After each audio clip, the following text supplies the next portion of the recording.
Hello YouTube and welcome to Katrinka LOL. And today I want to talk about change and kind of coping with change and some of the things that I've noticed. Now, pretty much in the definition of SHTF, which is stuff hits the fan, is change. So it's inevitable in life and in some small ways, big ways, and so on.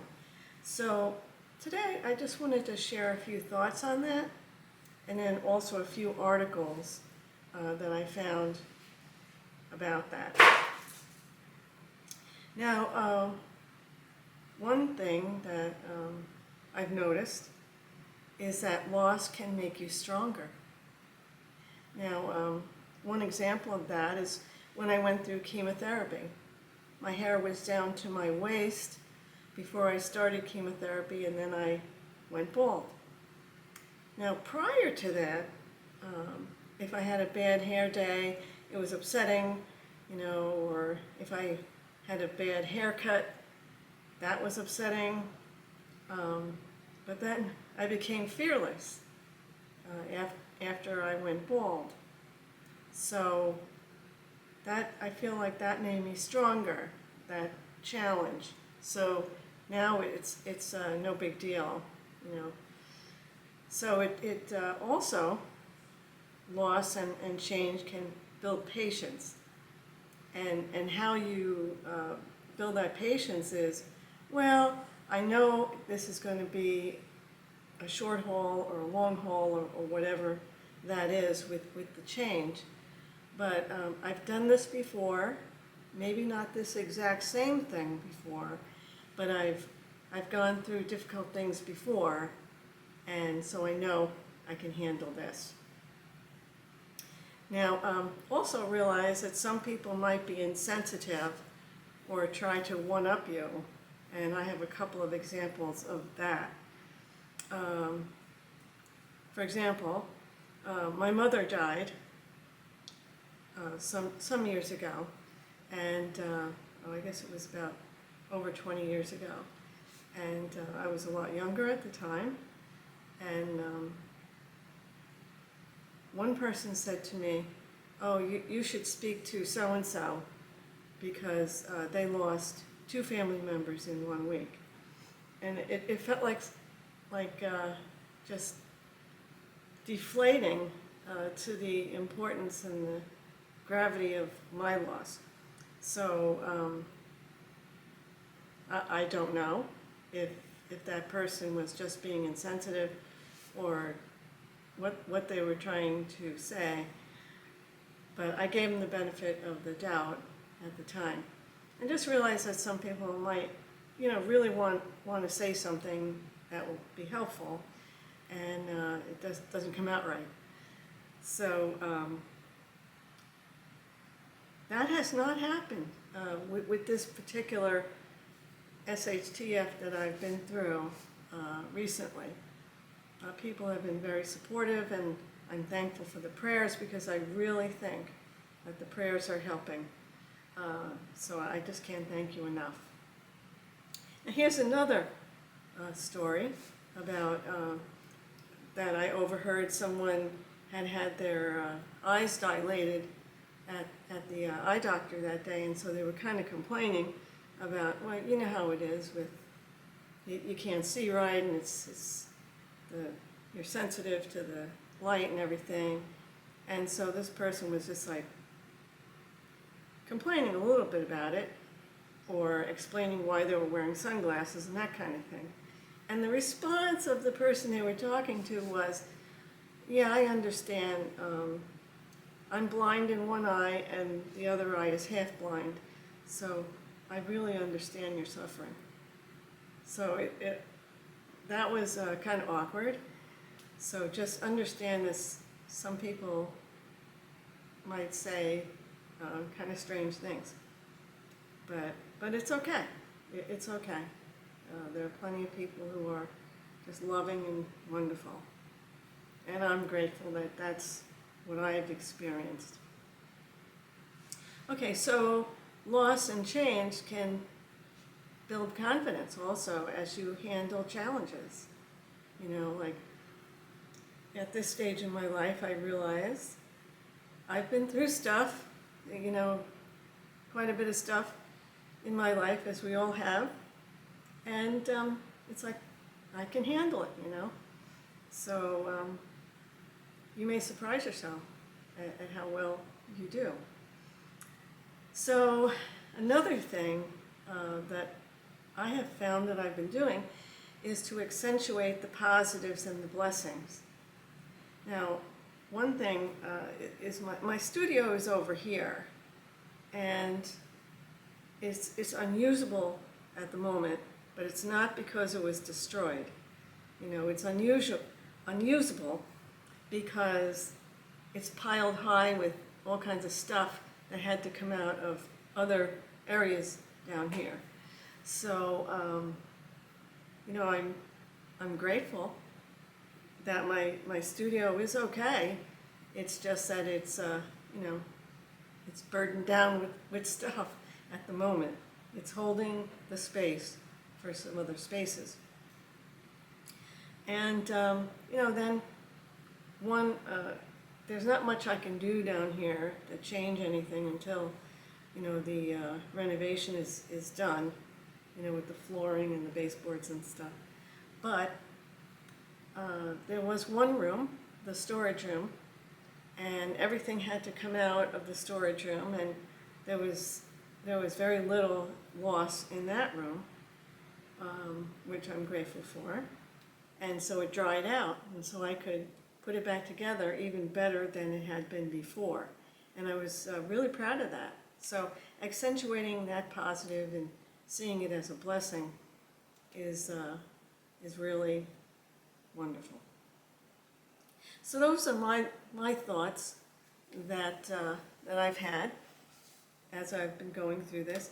And really every day, you know, there seems to be another positive that I think about. Like when I look around, there's tile floors here, but there was also wood, and we lost the wood, but there was a lot spared, you know, because there was a lot that was tile. So every day, it's like those positives are coming up, and I'm grateful for that.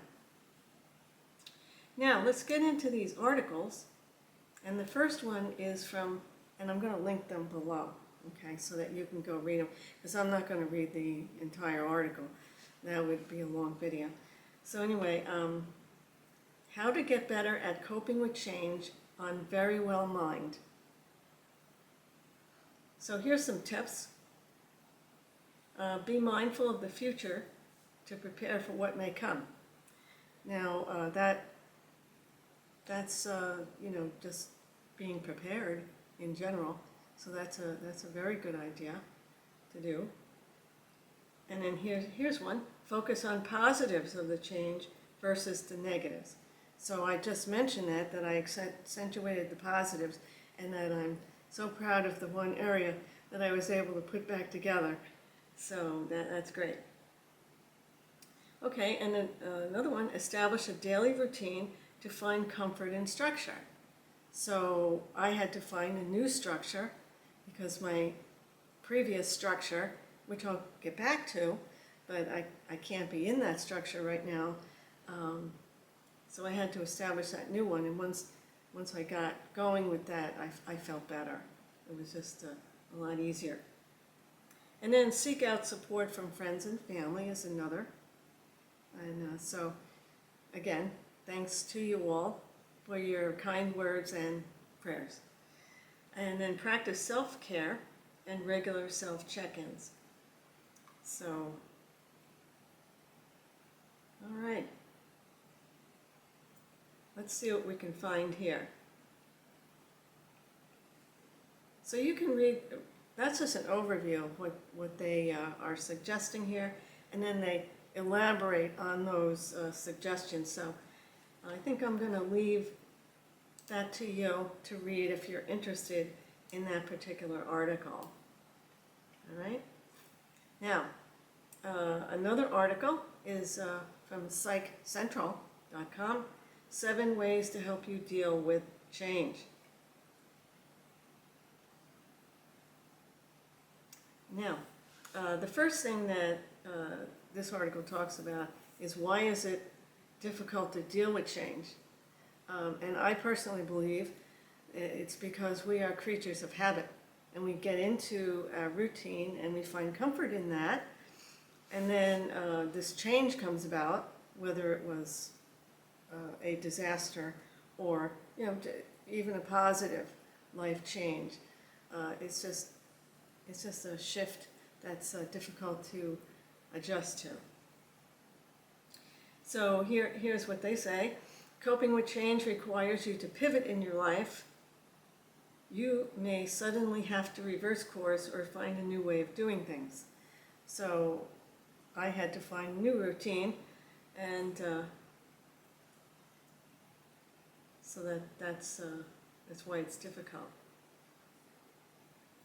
All right, now, hold on to your routine is one of the strategies to navigate the change. So my new routine, I'm going to hold on to that until I can get back to my other routine. And I actually may find the new routine, I might want to incorporate some things from the new routine into the old routine and make an even newer routine, who knows. So, reframe your perspective.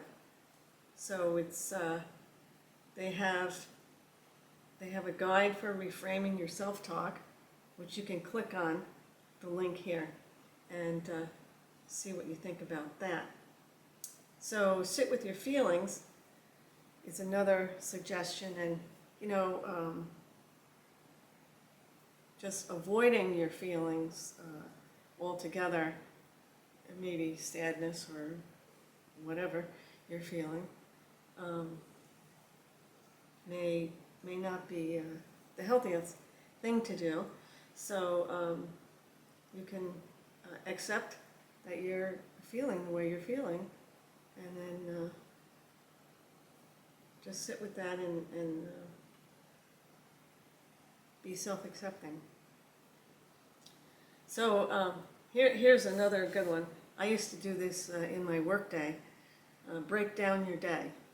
So in other words, it's in chunks rather than this big long day, So at work, I would come to work in the morning and say, okay, so I'll work at full pace, and then at 10 o'clock I get a break, and then I take my break, and then I come back, and it's like, okay, at noon I have lunch, and so on through the day. And then after the afternoon break, it's like, oh, I've only have 2 hours, and then I get to go home. So surround yourself with a positive inner circle. So have some positive friends around you who are supportive, and then practice gratitude is another. So there's more in here. It's kind of detailed. So then they recap it.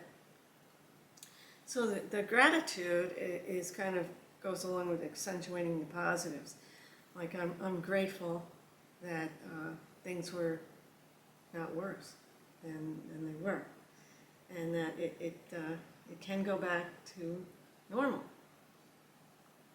So that's that article, which I'll link below. And then the last one is from Psychology Today, 10 Ways to Cope with Big Changes, and how you can come out of it a better person. So that's how I started out the video, by saying it can make you stronger, and it can also help build confidence. So let's see what they say. First of all, acknowledge that things are changing, and that kind of goes along with what I was saying before about don't stuff down your feelings or whatever, accept them, and this is happening, and I've done difficult things before, and I can do this too. Another is realize that even good change can cause stress, like moving or getting married or starting at college, things like that. And keep up your regular schedule as much as possible. And so, you know, I find that having dogs it really, it pushes me to, you know, try to keep things normal for them. So that's great. And then trying to eat as healthy as possible and exercise. And then there's some other things. And there's 10 of them here. So this is a really good article. So I would recommend that you check that out as well. So I hope that this has been helpful for you. It's been helpful for me to experience this. So thank you for watching. Thank you for supporting the channel. And I'll see you in the next video.